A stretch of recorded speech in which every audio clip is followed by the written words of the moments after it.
Assalamualaikum warahmatullahi wabarakatuh. Puji syukur kehadirat Allah Subhanahu wa taala yang telah memberikan rahmat karunia serta hidayahnya sehingga kami dapat menyelesaikan tugas ini dengan baik.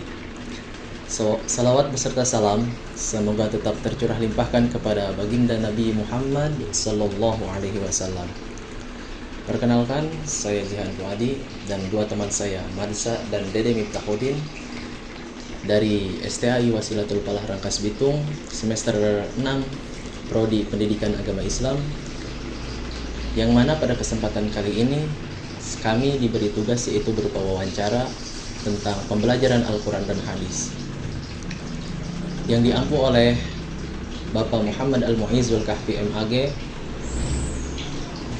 yang mana untuk mempelajari Al-Quran dan Hadis ini guna untuk menambah pemahaman tentang Al-Quran dan Hadis dan bisa mengimplementasikan dalam kehidupan sehari-hari. Baik, langsung saja kita ke video wawancaranya. Go. Mohon kiranya Bapak Ustadz untuk memperkenalkan diri terlebih dahulu. Dipersilahkan. Baik, bismillahirrahmanirrahim. Assalamualaikum warahmatullahi wabarakatuh. Mohon izin, saya kedatangan dua mahasiswa dari STAI Wasilatul Falah. Sebelum berlanjut berkaitan dengan maksud dan tujuan, izinkan saya memperkenalkan diri. Nama saya Ubaidillah. Latar belakang pernah mengenyam pendidikan terakhir di strata 1 di jurusan PAI. Dan hari ini saya seorang guru mengampu mata pelajaran Quran Hadis, dan mungkin ke depan akan diminta pandangan oleh dua mahasiswa dari STAI Wasilatul Falah. Mungkin itu saja sementara, karena memang kenapa? Karena saya hari ini cukup menikmati sesuai dengan basic dan latar belakang dari kecil sampai hari ini masih fokus di keagamaan. Terima kasih. Baik Pak Ustadz, terima kasih atas segala izin dan waktunya. Menginjak ke poin pertama yang kami tanyakan kepada Pak Ustadz, metode apa yang biasanya Bapak Ustadz gunakan dalam mengajar Al-Quran Hadis? Tolong diberikan solusi jawaban Pak untuk kami. Kalau metode pembelajaran Quran Hadis, karena ini lebih kepada pemahaman baik secara pada Al-Quran ataupun hadis, selain metode ceramah, metode tanya jawab, saya kira yang lebih bagus tuh penerapannya metode hafalan. Karena hari ini banyak yang mungkin sudah meninggalkan yang namanya hafalan. Cukup hanya di luar saja mereka bisa bicara, bisa diskusi, tapi kosong pemahamannya. Karena biasanya dari hafalan itu bisa menggantikan Quran yang biasa kita bawa atau hadis yang biasa kita bawa. Sehingga pemahaman untuk menyampaikannya kalau hafal, diawali hafal biasanya lebih matang dan lebih mengena kepada siswa. Maka siswa pun harus bisa memulai dengan hafalan yang lebih kontinu. Selain metode-metode tadi ada ceramah, kemudian tanya jawab, kemudian tugas dan lain-lain. Terima kasih atas jawaban di poin ke-1. Dan sekarang poin yang kedua Pak Ustadz. Bagaimana cara mengatasi siswa yang kurang tertarik dengan pelajaran Al-Quran Hadis? Mohon jawabannya. Kalau pengalaman saya mengajar Quran Hadis, memang siswa tidak bisa kita paksakan semuanya untuk menyukai pelajaran yang kita ampu. Tapi sebagai seorang guru, kita harus punya strategi, punya keinginan bagaimana siswa mau belajar dan menyukai Quran Hadis. Salah satunya ya, strategi ini mungkin pendekatan emosional antara guru dengan siswa jangan terlalu jauh. Yang kemudian yang kedua, metodenya ya mengurangi dan berikutnya kita memahami karakter siswa. Jadi antara siswa yang satu, yang dua, yang ketiga ini jangan disamakan. Jangan samakan, sehingga perbedaan itulah yang mudah-mudahan karena kemampuannya sebatas itu, kemudian gurunya paham, siswanya akhirnya menikmati pelajaran Quran hadis. Yang tadinya nggak suka jadi suka karena strategi kita yang kita berikan sama mereka. Baik, yang selanjutnya Ustadz izin untuk pertanyaan poin ketiga.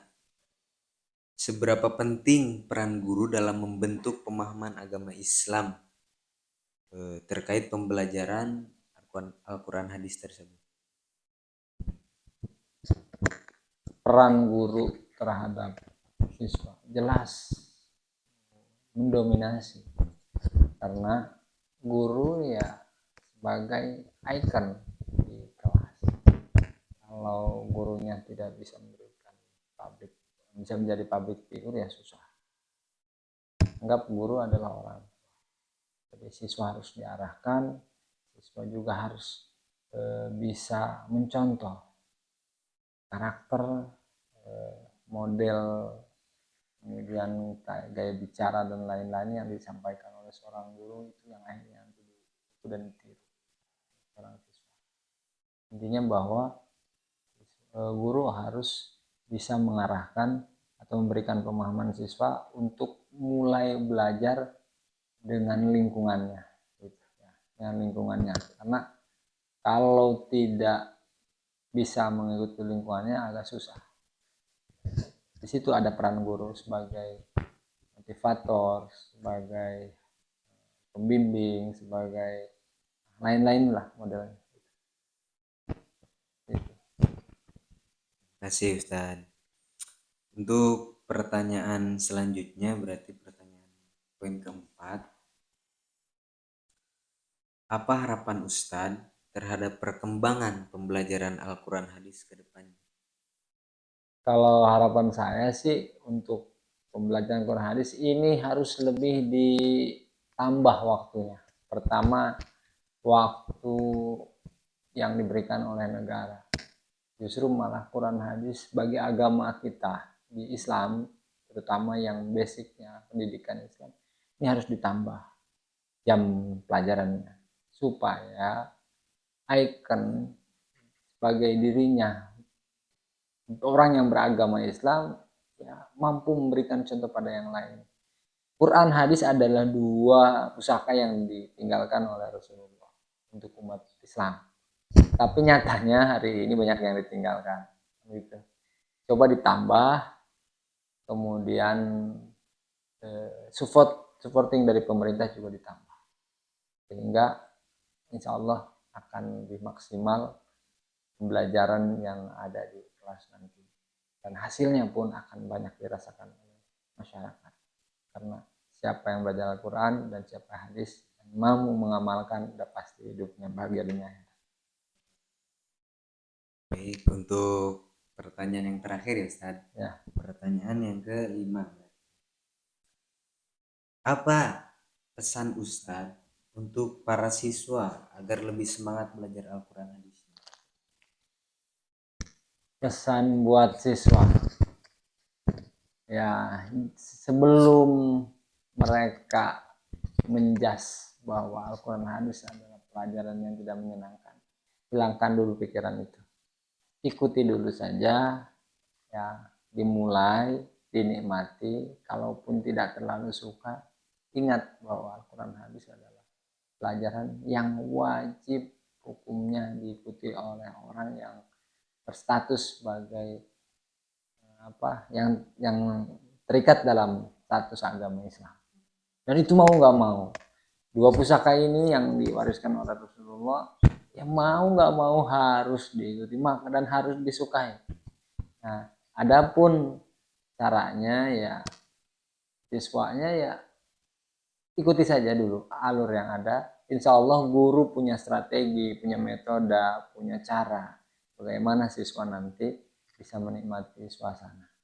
Karena kalau menyamakan siswa harus suka semua nggak mungkin, karena punya karakter masing-masing. Tapi paling tidak dipastikan dengan beberapa metode hafalan, metode diskusi, metode mungkin bisa studi banding, ya ke perpustakaan Islam, lain-lain. Ini bisa menyenangkan lah. Baik, terima kasih Bapak Ustadz yang telah memberikan suatu motivasi bagi kami yang selalu mengemban tugas, yang sedang mengemban tugas MK pembelajaran Al-Quran Hadis ini.